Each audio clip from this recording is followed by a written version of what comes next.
अयोध्या तनाज़े पर अदालत में 18वें रोज भी बहस हुई। मुस्लिम फरीक की जानिब से राजीव धवन ने दलील पेश की।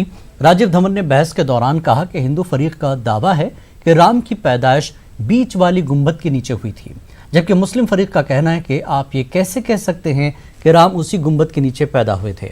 आपका दावा ठोस शवाहिद पर मबनी नहीं है। धवन ने मजीद कहा कि अगर ये मान भी ले कि राम का जन्म वहीं हुआ था, तो परिक्रमा का दावा करने का क्या मतलब है।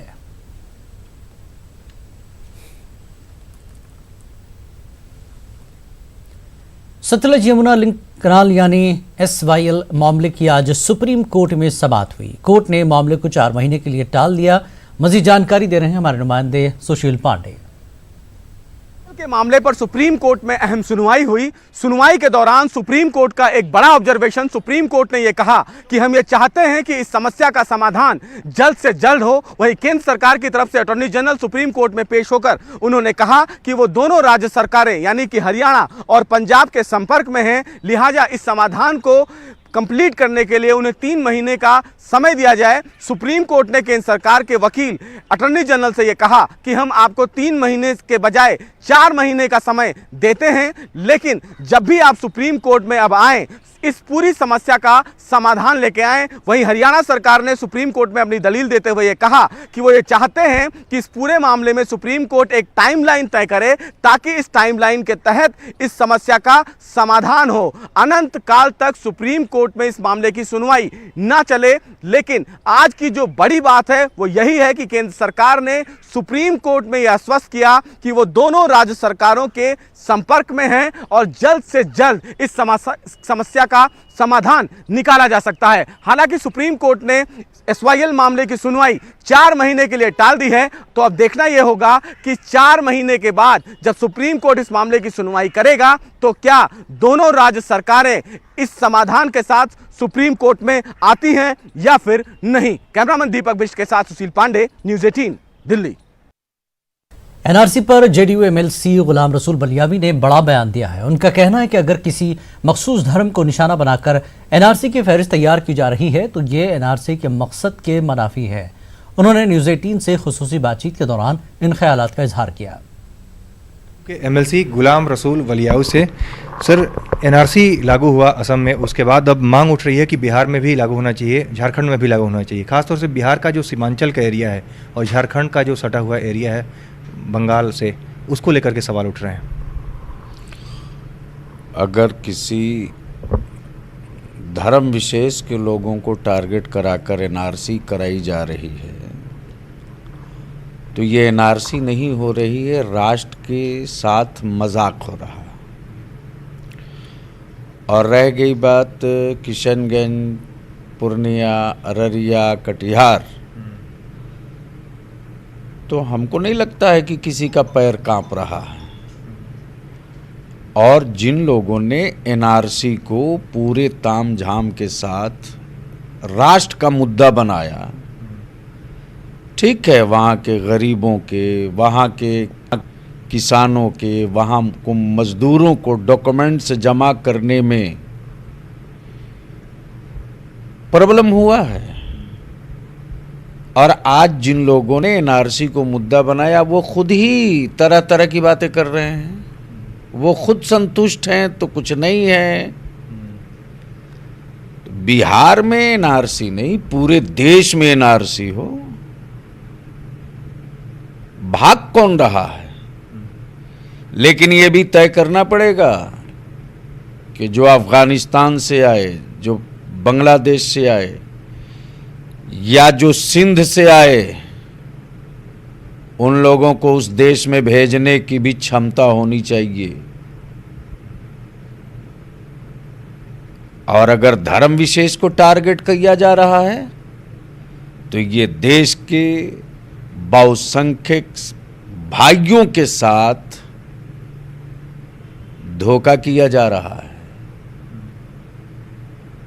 और अब आप सोच सकते हैं कि फखरुद्दीन अली अहमद, फौजी, कितनों के साथ क्या क्या हुआ। फदाइया की ताकत में आज जबरदस्त इजाफा हुआ है। 8 अपाचे हेलीकॉप्टर बीड़े में शामिल किए गए हैं।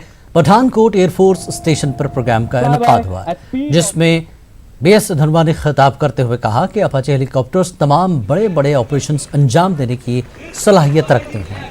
अपाचे में डेटा शेयरिंग के साथ टारगेट को इंगेज करने की सलाहियत भी है। उन्होंने कहा कि अपाचे दुनिया के सबसे बेहतरीन अटैक हेलीकॉप्टर्स में से हैं।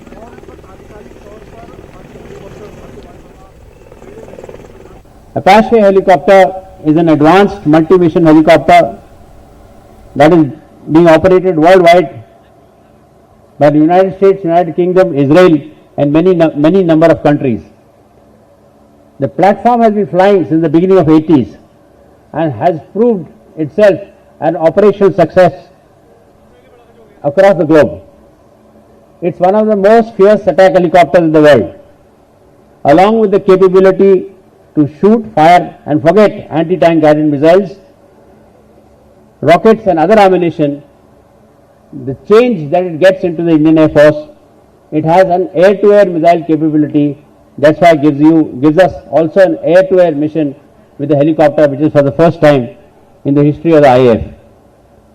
The fire control radar that is there on the helicopter that you can see on the last one also gives us a tremendous capability along with the data sharing, whereas this particular helicopter operates as a team. It is capable of performing many missions, escort to special heliborne operations, anti-armor operations, suppression of enemy air defense and battlefield airstrike roles. Operational capability of the Indian Air Force as a strike force. I wish 125 helicopter squadron, the Gladiators, the best of luck and happy landing. Ganpati उत्सव की शुरुआत हो चुकी है और लोग अपने घरों में गणेश की पूजा कर रहे हैं, लेकिन इस बार दिल्ली म्युनिसिपल कॉरपोरेशन ने माहौलियात के तहफ्फुज़ को देखते हुए फरमान जारी किया है कि गणेश का मुजस्समा बेचने के लिए लाइसेंस लेना होगा और इसके साथ ही मुजस्समा किस चीज से बनाया गया है इसकी भी जानकारी देनी होगी। फिलहाल दिल्ली में गणपति की दुकान लगाने वालों को न तो इस हुक्मनामे की जानकारी है और न कोई खबर है। गणेश उत्सव की शुरुआत हो चुकी है। घरों में भी गणपति को स्थापित करने के लिए लोग बाजार में प्रतिमा खरीदने के लिए पहुंच रहे हैं, लेकिन जो दिल्ली की नगर निगम है उन्होंने एक फरमान जारी किया था कि बिना लाइसेंस के गणपति प्रतिमा नहीं बेच सकेंगे और इसके साथ ही एमसीडी को ये भी जानकारी देनी होगी कि प्रतिमा बनाने के लिए किस सामग्री का प्रयोग किया गया है, क्योंकि एमसीडी का कहना है पर्यावरण संरक्षण को देखते हुए ये कदम उठाया गया है। आप मेरे पीछे देख रहे हैं, हम यहाँ पर पंचकुला मार्केट के पास पहुंचे जहाँ पर गणेश प्रतिमाएं देख रहे हैं आप लगी हुई हैं। यहाँ पर लोग आते हैं, खरीदने आते हैं, लेकिन क्या लाइसेंस की बात इन लोगों को मालूम है या नहीं मालूम है वो भी हम जानने की कोशिश करेंगे।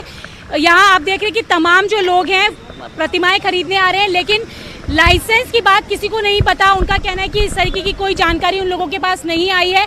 यहाँ आप देख सकते हैं कि सुंदर प्रतिमाएं तो जरूर लगी हुई हैं, लेकिन लाइसेंस जिस तरीके से एमसीडी ने कहा था पर्यावरण संरक्षण को देखते हुए वो जानकारी लोगों के पास नहीं है और फिलहाल कैमरे से पर भी बात करने से वो लोग कतरा रहे हैं।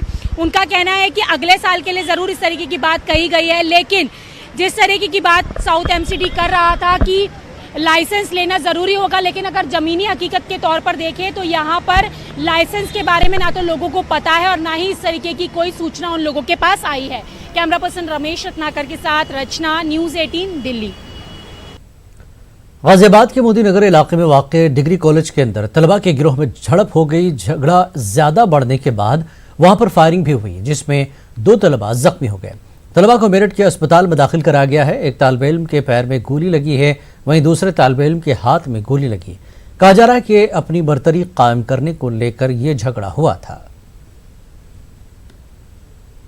लगभग 11:30 बजे के लगभग जैसा कि बताया गया है, एमएम कॉलेज के अंदर एक पुराना छात्र है जो पिछले साल फेल हो गया, एक्स स्टूडेंट है, वो आया और किसी बात के ऊपर उसके द्वारा कुछ हॉट टॉक हुई यहाँ के लड़कों से और उसके द्वारा गोली चलाई गई, जिसमें 2 छात्रों को गोली लगी है और एक छात्र के पेट में लगी और एक के हाथ में लगी। दोनों को तत्काल मेरठ ले जाया गया और वहाँ पर हॉस्पिटल में एडमिट हो गए, ऑपरेशन हो गया और दोनों ठीक हैं। एनआरसी की हतमी फहरिस्त जारी होने के बाद कहीं गम तो कहीं खुशी की लहर है, लेकिन ऐसे अफराद के भी नाम फहरिस्त में शामिल नहीं हैं जो मुल्क की हिफाजत के लिए अपनी जान हथेली पर रखे हुए हैं। देखिए रिपोर्ट।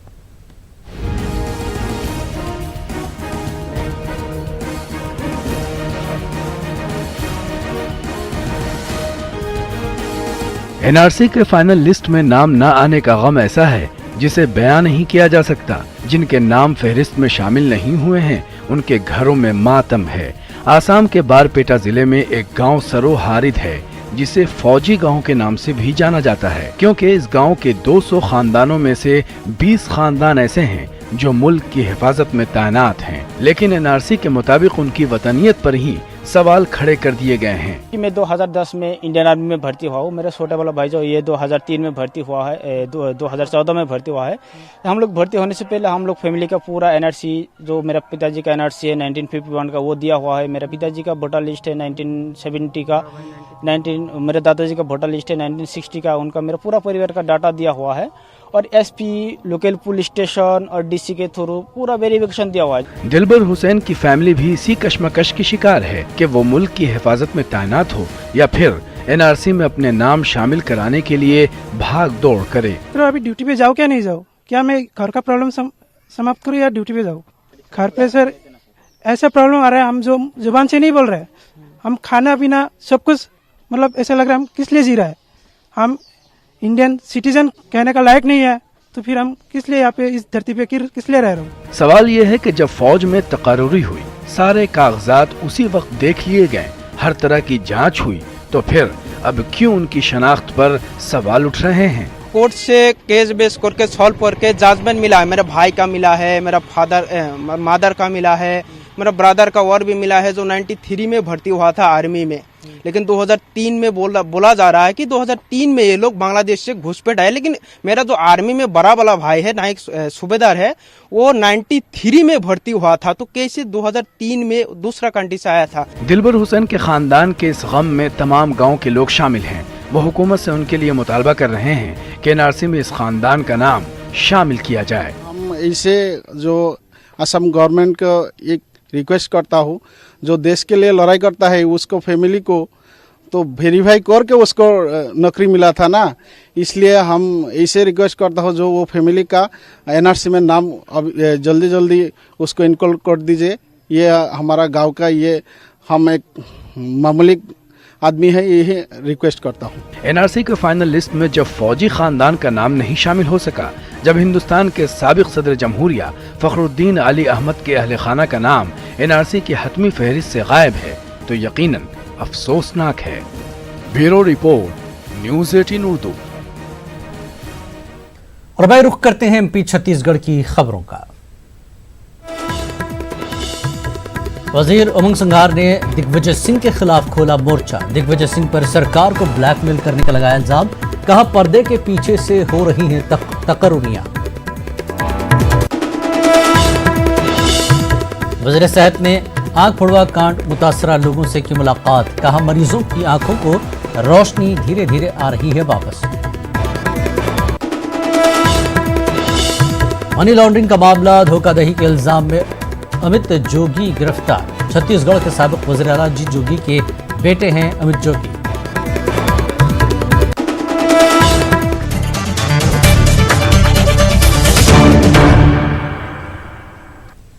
मध्य प्रदेश कांग्रेस में पीपीसी चीफ को लेकर खेमेबाजी हो रही है और आला कमान ने अब तक तस्वीर साफ नहीं की है। देखिए रिपोर्ट।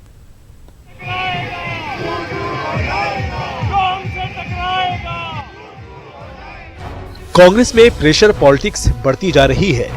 सरकार एक मुसीबत से निपट पाती, उसके पहले ही दूसरी मुश्किल खड़ी हो जाती है। पीसीसी ओहदे को लेकर रियासत में सियासत सरगर्म है। एक तरफ ग्वालियर में सिंधिया की हिमायत में पोस्टर लगाए जा रहे हैं, तो दूसरी तरफ शिवपुरी में सिंधिया के हामीन धरने पर बैठे हैं। अच्छा, आपको नहीं लगता इतना बड़ा राष्ट्रीय चेहरा है ज्योतिरादित्य सिंधिया जी, उनके लिए प्रदेश अध्यक्ष का पद मांगने के लिए धरना प्रदर्शन करना पड़ रहा है? धरना प्रदेश अध्यक्ष उनके लिए उनके हिसाब से थोड़ी कर रहे हैं, हम तो जनता के हिसाब। प्रदेश कांग्रेस अध्यक्ष का पद हम किसी भी हाल में छोड़ने वाले नहीं, और हमारे नेता को छोड़ना नहीं चाहिए। उनको अगर इस पे दल बदल भी करना चाहे तो करना चाहिए। सिंधिया के हामियों के दबाव के बीच रियासती वजीर दाखिला बाला बच्चन ने किसी भी तरह के दबाव से इनकार किया है। वहीं वजीर आला कमलनाथ ने कहा है कि पीसीसी का मुद्दा जल्द हल हो जाएगा। नहीं, ऐसी कोई प्रेशर पॉलिटिक्स नहीं है और श्रीमती सोनिया गांधी जी, राहुल गांधी जी और माननीय आदरणीय श्री कमलनाथ जी के बीच में किसकी प्रेशर पॉलिटिक्स चल सकती है? इसमें सहमति बन जाएगी, अभी इसमें कोई जल्दी नहीं है। कांग्रेस में ओहदे की लड़ाई तेज होती जा रही है, दूसरी तरफ अपोजिशन भी हमलावर है। ऐसे में सरकार के सामने दोहरा चैलेंज है। Bureau report, news 18 Urdu. वजीर उमंग सिंघार ने दिग्विजय सिंह के खिलाफ मोर्चा खोल दिया है। सिंघार ने दिग्विजय सिंह पर सरकार को ब्लैकमेल करने का इल्जाम लगाया। उन्होंने कहा कि खास अरकान असेंबली और वजीरों के नाम दिग्विजय सिंह सरकार को ब्लैकमेल कर रहे हैं और पर्दे के पीछे से तकरुरियां हो रही हैं। सिंघार ने मजीद इल्जाम लगाते हुए कहा कि दिग्विजय सिंह कलेक्टर और एसपी की पोस्टिंग करवाते हैं। दिग्विजय सिंह के खिलाफ मोर्चा खुला है अपनी सरकार के खिलाफ, उसको लेके देखिए, मेरा किसी व्यक्तिगत दिग्विजय सिंह जी के खिलाफ है, सरकार के खिलाफ नहीं। कमलनाथ जी अच्छा काम कर रहे हैं, कमलनाथ जी के साथ हूँ, लेकिन जिस प्रकार सरकार को ब्लैकमेल करेंगे उस बात का मैं विरोध करता हूँ। ये क्या ब्लैकमेलिंग है सर? ब्लैकमेलिंग वायरल नहीं करते भाई, आप आपके चुनिंदा विधायक और मंत्रियों के नाम पे आप ब्लैकमेल कर रहे हो। आप हर नियुक्तियों के अंदर आपकी पीछे से पर्दे के पीछे से आप और भारतीय जनता पार्टी अब राज्यपाल के पास जाने की बात, रेत खनन को लेकर भी आपने बोला है कि उन्हीं के इशारे पर हो रहा है। गोपाल, बिल्कुल, जो आम जनता की सरकार है, कार्यकर्ताओं की सरकार है, और जिस प्रकार से ये नीतियों के अंदर परिवर्तन करा रही है, अपने इंटरेस्ट में करवा रहे हैं। मैं चाहता हूं कि आम जनता को रेत सस्ती मिले, तो ये होना चाहिए ना।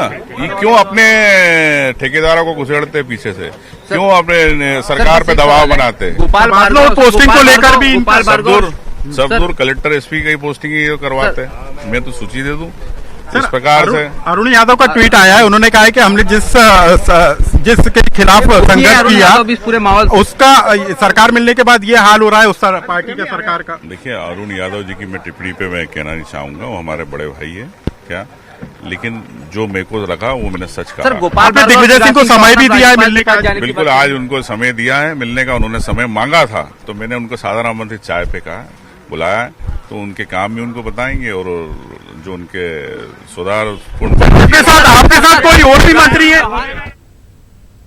उधर वजीर पीसी शर्मा ने कहा कि सिंघार भी पीसीसी चीफ की दौड़ में शामिल है, लेकिन बड़े लीडरों का नाम आने से वो पीछे रह गए।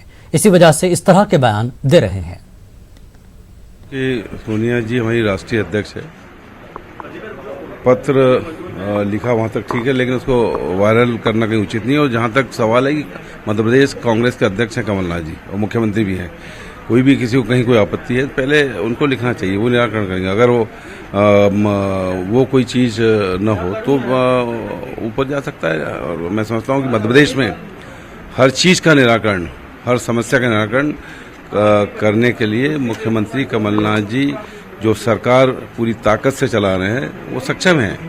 तो सर दर्द किस तरीके का है उमंग जी को? ये वो है, मैं समझता हूँ कि अभी वो मध्य प्रदेश कांग्रेस के पीसीसी के अध्यक्ष की दौड़ में हैं। अभी कुछ दिनों के घटनाक्रम में कहीं पीछे हो गए होंगे तो किसी बड़े नेता पे आरोप प्रत्यारोप से फिर लाइन में आ जाएंगे, हो सकता है। लेकिन वो कह रहे हैं कि तबादलों को लेकर भी वो हिसाब किताब मांग रहे हैं। कोई नहीं, हमारे पास तो एक भी नहीं आया। और दूसरा, उनने जो बात वो कही कि उनको जयवर्धन सिंह जी को चिट्ठी नहीं लिखी, तो उनको भी लिखी चिट्ठी, हमको भी लिखी, सबको लिखी है। और जहाँ तक उसका सवाल है सिंहस्थ घोटाले का मामला, तो विधानसभा में हमारे जनसंपर्क के उसमें एक आया था सवाल, तो उसके जवाब में कहा था कि जांच होगी और विधानसभा के पटल पे है जांच का मामला। आज ज्योतिरादित्य सिंधिया भी ग्वालियर में है और एक तरीके से शक्ति प्रदर्शन उनका हो रहा है। ग्वालियर हमेशा आते रहते हैं, उनका गृह नगर है वो। और इसके पहले तो आपने पूछा नहीं कि शक्ति प्रदर्शन कर रहे हैं, तो हमेशा आते हैं ग्वालियर गुना। पोस्टरों में मांग की जा रही है कि उनको पीसीसी बना जाए, जो पेपरों में विज्ञापन। पोस्टर तो जो है, जब हम लोग राजनीति में हैं तो निश्चित तौर पर आपको यहाँ भी बहुत से पोस्टर दिखेंगे। पोस्टर एक राजनीति का अंग और पार्ट है। मध्य प्रदेश में स्कूलों की हालत बदहाल है। स्कूलों में बुनियादी सहूलियात के लिए बजट का रोना है, लेकिन वज़ीर तालीम रियासत में तालीम के निज़ाम को बेहतर करने के लिए जनूबी कोरिया का दौरा कर रहे हैं। देखिए रिपोर्ट। स्कूल वजीर तालीम का गैर मुल्की दौरा। क्या गैर मुल्की दौरे से तालीम का मयार होगा बेहतर? क्या दौरे से दूर होंगी स्कूलों की दुश्वारियां? मध्य प्रदेश के स्कूलों में बुनियादी सहूलियात का फकदान है। पीने के पानी, बिल्डिंग, टीचरों की कमी जैसी मुश्किलात सालों से है।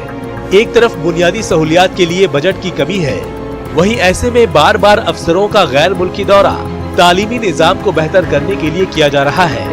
अफसरों के बाद अब वजीर की बारी है। वो खुद जनूबी कोरिया के एजुकेशन सिस्टम को समझने पहुँचे हैं। वजीर आखिर बिना अंग्रेजी बोले कैसे जनूबी कोरिया के एजुकेशन सिस्टम को समझेंगे?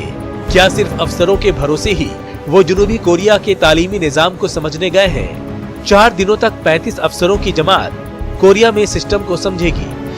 पहले भी हो चुका है अफसरों का दौरा। 35 अफसरान 2 महीने पहले जा चुके हैं जनूबी कोरिया। एजुकेशन सिस्टम को समझने गए थे जनूबी कोरिया। जनूबी कोरिया के साथ दिल्ली भी गई थी अफसरों की जमात। स्कूल वजीर तालीम का कहना है कि बदलाव के लिए शुरुआत की गई है, बदलाव हो रहे हैं और आने वाले वक्त में जरूर बदलाव दिखाई देगा। वहीं बीजेपी ने स्कूल वजीर तालीम के गैर मुल्की दौरे पर तंज कसा है। बीजेपी के साबिक वजीर का कहना है कि वजीर जनूबी कोरिया में मौज कर रहे हैं। नहीं, मुझे बड़ा आश्चर्य होता है कि मध्य प्रदेश की स्कूली शिक्षा को ठीक करने के लिए कोई मंत्री विदेश का दौरा करे, और वो भी उस स्थिति में करे जब उनके पास कोई प्लान नहीं है। बड़ी आपत्तिजनक है। एक तरफ तो सरकार कहती है कि हमारे पास पैसा नहीं है, और दूसरी तरफ इस प्रदेश सरकार के 4 मंत्री विदेश यात्रा कर रहे हैं। ये शोचनीय भी है और दुर्भाग्यपूर्ण भी है। कांग्रेस की सरकार में हर स्तर पर पूरी तरह अराजकता फैली हुई है। मंत्री और विधायक केवल ऐशो आराम की जिंदगी जीना चाहते हैं। शिक्षा मंत्री का विदेश जाना बहुत दुर्भाग्यपूर्ण है। जिस रियासत में स्कूलों की 4 दीवारी तक ना हो, पढ़ाने को टीचर तक ना हो, उस रियासत के तालीमी निजाम को बेहतर करने के लिए गैर मुल्की दौरों की जरूरत क्या है? पहले जमीन पर रहकर काम करने को तरजीह देनी चाहिए। भोपाल से न्यूज़ 18 के लिए रंजना दुबे की रिपोर्ट।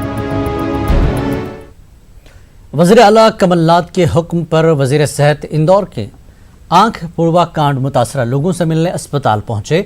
उन्होंने वहां मरीजों से मुलाकात की। मरीजों की रोशनी धीरे धीरे वापस लौट रही है। वज़ीर आला ने उनकी पेंशन और ज़िंदगी बसर करने के लिए सहूलियात मुहैया कराने के हुक्म दिए हैं। आज वज़ीर सेहत तुलसी सिलावट ने इन मरीजों की अस्पताल से छुट्टी कराई।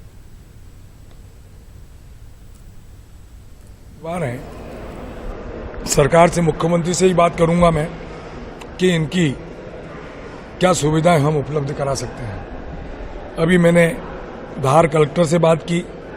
10 लोग वहाँ के कल 12 बजे का समय निर्धारित किया है कि इनको पेंशन मिले, गरीबी रेखा का कार्ड बने, आवास के पट्टे मिले। ये मेरी प्राथमिकता है। डॉक्टर बोले दवाई गोली चल रही हो जाएगा, तुम्हारा स्वास्थ्य टाइम समय लगेगा थोड़ा। नहीं, चेन्नई नहीं करा रही है। कैसे चल रहा है इलाज? इलाज ठीक चल रहा है। ऐसे तो हमारे रोशनी आ जाए, सब कुछ आ जाए, रोशनी है नहीं, क्या करें बता, मोटाज हो गया, कैसे उम्र हमारी कटेगी। तो वहाँ पे मेरे को ऑपरेशन में थोड़ा आराम हुआ। 2 बार ऑपरेशन हुआ मेरा वहाँ पे। चेन्नई में। एक तो 21 तारीख को हुआ और एक 27/8 को हुआ। तो 27/8 के में वो अच्छा ऑपरेशन हुआ। मामूली दिखता, मतलब डॉक्टर लोग लाइट बताते हैं तो उसमें हल्का हल्का दिखता। नर्मदा बचाओ आंदोलन के लीडर मेधा पाटकर ने आखिरकार अपना अनशन तोड़ दिया। बरवानी में उनके साथ भूख हड़ताल कर रहे तमाम लोगों ने भी भूख हड़ताल खत्म कर दी। वज़ीर आला कमलनाथ की तरफ से भेजे गए नुमाइंदे ने 3 घंटे तक मनाने की कोशिश की, जिसके बाद मेधा ने अपने 9 दिन तक चले अनशन को तोड़ दिया। साथ ही मेधा ने कहा कि सरकार ने अपने वादे पर अमल नहीं किया तो दोबारा अनशन करेंगी। कमलनाथ जी का जो पत्र लाया, उस पत्र में काफ़ी कुछ भरोसेमंद बातें हैं और 9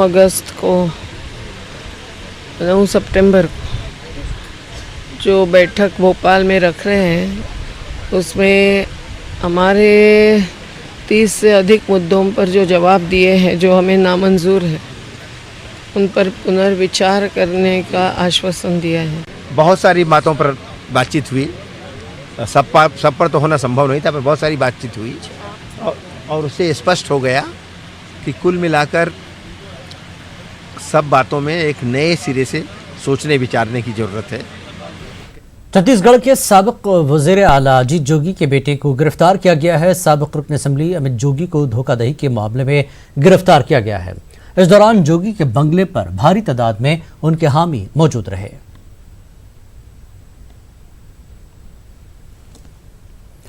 सिक्योरिटी फोर्सेस के ऑपरेशन प्रहार से घबराए नक्सली अब नए मंसूबे अपना रहे हैं और पोस्टर लगाकर तशद्दुद की वारदातों से खुद को पाको साफ बता रहे हैं। आप देखिए रिपोर्ट, हमें दीजिए इजाजत। आदाब।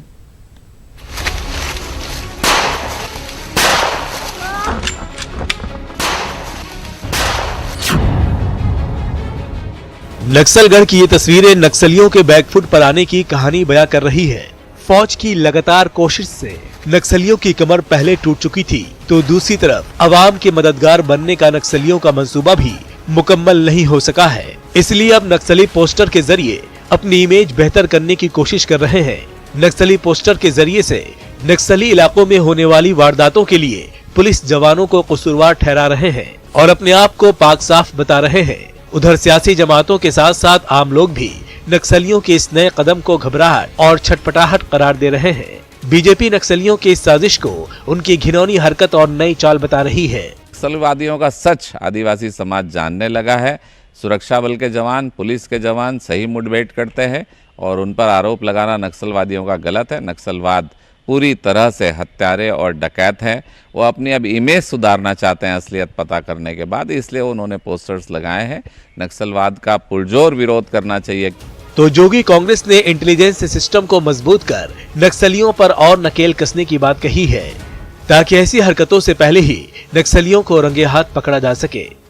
इन तमाम सब चीज़ों का अंत जो है वो अपनी जो खुफिया तंत्र है वो अगर सजग होगा, सक्रिय होगा, तो उससे पता लग जाएगा कि ये जो हुई हैं घटनाएं उसके पीछे कौन है। जबकि कांग्रेस नक्सलियों के बदलते ट्रेंड और मोर्चे से पीछे हटने को सरकार के नक्सल मंसूबे की कामयाबी बता रही है। अब वो दिन नहीं रह गया। अब गढ़बो नया छत्तीसगढ़ का जो अवधारणा मुख्यमंत्री भूपेश बघेल लेके आगे बढ़ रहे हैं, निश्चित तौर पे माओवादियों का हड़बड़ाना जायज है और वो अपनी छवि सुधार ही नहीं सकते, क्योंकि उनका रास्ता हिंसा का है। पोस्टर की आड़ में नक्सलियों ने फिर एक नई तरह की साजिश रचने की कोशिश की है, लेकिन आने वाले वक्त में फोर्सेस के ऑपरेशन और कार्रवाई के आगे नक्सलियों की ये साजिश भी नाकाम हो जाएगी। रायपुर से न्यूज़ 18 के लिए सुरेंद्र सिंह की रिपोर्ट।